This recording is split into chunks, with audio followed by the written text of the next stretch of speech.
First வந்து பார்த்திங்கன்னா என்ன பேச ஆரம்பிக்கலாம், நாங்கள் என்னென்ன ஆப்பில் நம்ம ஏர்ன் பண்ண முடியும் அப்படின்னு சொல்லி பேசலாம். அதுக்கப்புறம் அப்படியே ஒன் பை ஒன்னாக போயிடலாம். அதுக்கப்புறம் நம்மளோட யூடியூப் ஏர்னிங்ஸ் எல்லாம் வந்து பண்ணால் உங்களுக்கு ப்ரூஃபோட சொல்லிடுறேன். யூடியூப்பில் சம்பாதிக்க முடியுமானா எஸ், உண்மையாகவே யூடியூப்பில் வந்து பண்ணால் நம்மளால் சம்பாதிக்க முடியும். என்னென்ன ஆப்பில் சம்பாதிக்க முடியும்னா யூடியூப், இன்ஸ்டாகிராம் அண்ட் ஃபேஸ்புக், இந்த மூணுலேயுமே வந்து பண்ணால் நம்மளால் சம்பாதிக்க முடியும். யூடியூப்பில் வந்து பண்ணால் சின்ன சின்ன எலிஜிபிலிட்டிஸ்லாம் நம்ம ஸ்டார்ட் பண்ணுற டைமில் இருந்துச்சு. இப்போ அந்த எலிஜிபிலிட்டி கொஞ்சம் கொஞ்சம் மாறி இருக்குது, பட் ரொம்பலாம் மாறலைங்க. 1000 subscribers 10,000 watch hours or 1000 watch hours இருந்துச்சு. அது ஒன்றும் பிரச்சனை இல்லைங்க. நம்ம கன்சிஸ்டன்சியாக வீடியோ போட்டோம்னா வியூஸ் அதிகமாக போக போக சப்ஸ்கிரைபர்ஸும் அதிகமாக வர ஆரம்பிச்சிருவாங்க. அப்படியே வந்து பண்ண வீடியோ அதிகமாக போட போட வந்து பார்த்திங்கன்னா நம்மளோட இந்த வாட்ச் ஹவர்ஸுமே வந்து பண்ண ஆட்டோமேட்டிக்காக வந்து பண்ண கவர் ஆகிடும்.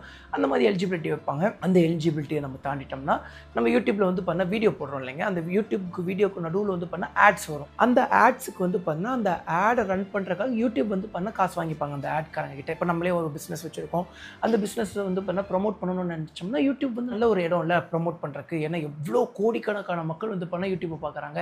ஸோ அந்த மாதிரி வந்து பார்த்திங்கன்னா நம்மளே ப்ரொமோட் பண்ணுவோம்ல, அந்த மாதிரி வந்து பண்ண நிறைய பிஸ்னஸ் பீப்புள்ஸ், நிறைய கம்பெனி வச்சுருக்கிறவங்க வந்து பண்ணால் ப்ரொமோட் பண்ணுறதுக்கு ஸோ யூடியூப்பில் வந்து பண்ண அட்வர்டைஸ்மெண்ட் கொடுப்பாங்க. அந்த அட்வர்டைஸ்மெண்ட்டில் 60% அவங்க எடுத்துப்பாங்க. யாருன்னா யூடியூப் டீம் எடுத்துப்பாங்க. 40% தான் நமக்கு கொடுப்பாங்க. யூடியூப் வந்து பண்ண ஒரு அமெரிக்கன் பேஸ்டு கம்பெனி. ஸோ வந்து அமெரிக்கன் டேக்ஸ் பிடிச்சிட்டு அதுக்கப்புறம் இந்தியன் டேக்ஸ் பிடிச்சிட்டு தான் வந்து பண்ணால் அது சின்ன சின்ன டேக்ஸ் எல்லாம் கட் ஆகி தான் வந்து பண்ணால் நமக்கு வரும்.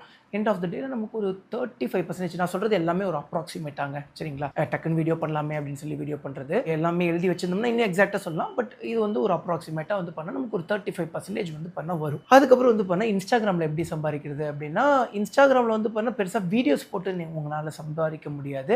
நீங்கள் வந்து பண்ணால் ப்ரொமோஷன்ஸ் பண்ணி வந்து பண்ணால் நீங்கள் சம்பாதிக்கலாம். பட் டிடிஎஃப் வாசன் மாதிரி வந்து பார்த்தீங்கன்னா இந்த பெட்டிங் ஆப்லாம் ப்ரொமோட் பண்ணாமல் மக்களுக்கு உதவியான விஷயங்களை வந்து பண்ணால் நீங்கள் ப்ரொமோட் பண்ணிங்கன்னா தாராளமாக நீங்கள் சம்பாதிங்க, நல்லா இருங்க. அது எனக்கு ரொம்ப சந்தோஷம். நம்மளால வந்து பண்ணால் மக்களுக்கும் பயன் பெறுவாங்க. பட் எவ்வளவு கோடி கொடுத்தாலுமே வந்து பண்ணால் பெட்டிங் ஆப்ஸை தயவு செஞ்சு ப்ரொமோட் பண்ணாதீங்க. ப்ரொமோட் பண்ணி முடிச்சவங்களை இனிமேல் பண்ணாதீங்க. முடிஞ்ச அளவுக்கு ட்ரை பண்ணுங்கள்.